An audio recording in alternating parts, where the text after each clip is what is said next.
নমস্কার বন্ধুরা, BP food কিচেনে সবাইকে স্বাগত। আজ আমি বানাবো চালের গুঁড়ো দিয়ে আর মটরশুঁটির একটা নতুন রেসিপি। এই রেসিপিটা একবার বানালে বারবার বানানোর মন করবে। তো এত টেস্টি হয় এই রেসিপিটা, বাচ্চা থেকে বড় সবাই কিন্তু খুব পছন্দ করবে। তো একটা লাইক দিয়ে পুরো ভিডিওটা দেখার অনুরোধ রইল। তো এখানে আমি একটা কড়া বসিয়ে দিয়েছি, তার মধ্যে দিয়ে দিচ্ছি সরষের তেল। গ্যাসের ফ্লেম কিন্তু এখানে একেবারে লো রাখতে হবে। তারপর দিয়ে দিচ্ছি এখানে আদা কুচি, আর দিয়ে দিচ্ছি সামান্য পরিমাণে জিরে আর অল্প করে হিং। এবারে সব কিছুকে একটু ভালো করে ভেজে নিয়ে দিয়ে দিচ্ছি এখানে দুটো শুকনো লঙ্কা। আপনারা চাইলে এখানে কিন্তু কাঁচা লঙ্কাও ব্যবহার করতে পারেন, তবে কালারটা আনার জন্য আমি এখানে লাল লঙ্কাটা ব্যবহার করেছি। এবারে দিয়ে দিচ্ছি এখানে মটরশুঁটি এক বাটি নিয়েছি। এবারে অল্প করে লবণ দিয়ে মটরশুঁটিটাকে ভালো করে নেড়ে চেড়ে নিয়ে এটাকে ঢাকা দিয়ে আমি কুক হতে দেব।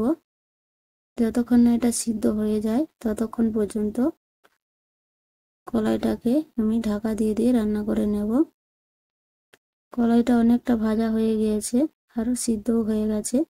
এবারে এটাকে আমি গ্যাসের ফ্লেমটা বন্ধ করে এটাকে নামিয়ে ঠান্ডা করে নেব। এখানে আমি একটা বড় পাত্রে নিয়ে নিচ্ছি এক বাটি চালের গুঁড়ো, আর দিয়ে দেবো এখানে আটা। চালের গুঁড়োর এক ভাগ নিয়েছি এখানে আটা। তো আপনারা চাইলে আটাটা নাও দিতে পারেন, আর না হলে কিন্তু ময়দাও এখানে ব্যবহার করতে পারেন। এবারে দিয়ে দিচ্ছি এখানে স্বাদ মতো লবণ। লবণটা আমি কলাইয়ের মধ্যে দিয়েছি, তাই এখানে অল্প করে দিলাম। এবারে দিয়ে দিচ্ছি এখানে কালো জিরে, আপনারা চাইলে এখানে জোয়ানও দিতে পারেন। এবারে দিয়ে দিচ্ছি এর মধ্যে কসুরি মেথি। কসুরি মেথিটা ভালো করে আমি হাতে গুঁড়ো করে দিয়ে দিয়েছি। এবারে দিয়ে দিচ্ছি এখানে অল্প করে গরম মশলা গুঁড়ো। এবারে সব কিছুকে ভালো করে মিশিয়ে নিয়েছি। কলাইটা ভালো করে আমি মিক্সারে পিষে নিয়েছি অল্প করে জল দিয়ে। বেশি কিন্তু জল দিলে চলবে না, হালকা করে জল দিয়ে এটাকে ভালো করে মিহি করে পেস্ট করে নিতে হবে। এবারে দিয়ে দেবো এখানে গরম জল। যেহেতু আমি এখানে শুকনো চালের গুঁড়ো নিয়েছি, তাই হালকা গরম জল দিচ্ছি। আপনারা যদি ভিজে চালের গুঁড়ো নেন তাহলে কিন্তু ফুটন্ত জল এখানে ব্যবহার করতে হবে, না হলে কিন্তু এটা ভালোভাবে মাখানো যাবে না। অল্প অল্প জল দিয়ে আমি এটাকে ভালোভাবে মেখে নেব। যেভাবে আটা মাখানো হয় সেই রকম করে মেখে নিতে হবে এটাকে আমি আটার মতো করে ভালো করে মেখে নিয়েছি। এবারে এর মধ্যে অল্প করে সরষের তেল মাখিয়ে এটাকে আরও কিছুক্ষণ ভালো করে দলে নিতে হবে। আপনারা চাইলে এটাকে 10 মিনিট মতো রেস্টেও রেখে দিতে পারেন।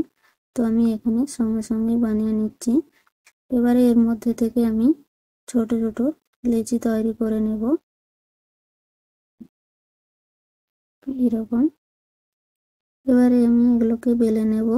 তো আমি এখানে বেলনি কাঠে প্রথমে আমি এখানে তেল মাখিয়ে নিচ্ছি, বেলতে এটা সুবিধা হবে তার জন্য। এবারে একটা লেচি নিয়ে তেলের মধ্যে ভালো করে মেখে নিয়ে হালকা হাতে এটাকে বেলে নিতে হবে। বেশি কিন্তু পাতলা করলে চলবে না, এটা একটু মোটা রাখতে হবে। খুব বেশি পাতলা করলে কিন্তু ফুলবে না। তো একটু মোটা রেখে এটাকে বেলে নিচ্ছি। তো সাইডগুলো একটু ফাটা ফাটা মনে হচ্ছে, তো তার জন্য আমি একটা গ্লাস নিয়েছি, গ্লাসের সাহায্যে এভাবে কেটে নেব। আপনারা চাইলে এইভাবেও কিন্তু ভেজে নিতে পারেন, তো কোনো অসুবিধা হবে না। তো দেখতে সুন্দরের জন্য আমি এটাকে কেটে এইভাবে সাইজ করে নিলাম, যাতে দেখতে এটা সুন্দর হয়। এখন এইভাবে আমি সবগুলো তৈরি করে নেব।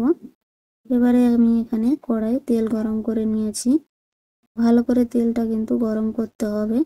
তেল গরম হলে তারপরেই দিতে হবে, তবেই কিন্তু ফুলবে। তো গ্যাসের ফ্লেম এখানে আমি মিডিয়াম রেখেছি। মিডিয়াম রেখে এটাকে উল্টে পাল্টে ভালো করে ভেজে নিতে হবে। আমি এখানে একটা করে দিয়েই ভেজে নিচ্ছি। দেখুন কত সুন্দর ফুলে উঠেছে। গ্যাসের ফ্লেমটা কিন্তু ঠিক রাখতে হবে, আর তেলটাও কিন্তু ভালোভাবে গরম করে নিতে হবে আগে। এবারে আমি লাল লাল করে ক্রিস্পি করে ভালো করে ভেজে নিয়েছি। একটু এটা লাল করে ভাজতে হবে, তবে কিন্তু উপরটা মুচমুচে হবে। এইভাবে আমি সবগুলো রেডি করে নেব। দেখুন সবগুলোই আমি ভেজে নিয়েছি। দেখতে কতটা সুন্দর হয়েছে, খেতেও কিন্তু খুবই টেস্টি হয়। আপনারা বাড়িতে অবশ্যই একবার বানিয়ে খেয়ে দেখবেন। চালের গুঁড়ো দেওয়ার কারণে কিন্তু এটা খুব মুচমুচে